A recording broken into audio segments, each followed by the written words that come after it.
عمري بند محکوم شول. د راپورونو له مخې د مصر تمیز محکمې هم د اخوان المسلمین ګوند د رهبرۍ شورا رئیس محمد بدیع په ګډون 10 تنه غړي په 2011 کال کې د حماس ډلې په همکارۍ سره د زندان د ماتولو په تور په عمري بند محکوم کړي دي. تر دې وړاندې د جزا محکمې نوموړو ته د ټول عمر لپاره د بند سزا اورولې وه،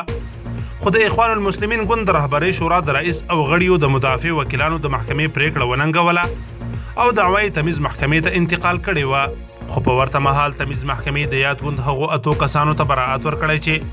د جزا محکمې لخوا د ګډوډیو جوړولو په تور په 15 کاله بند محکوم شوي وه.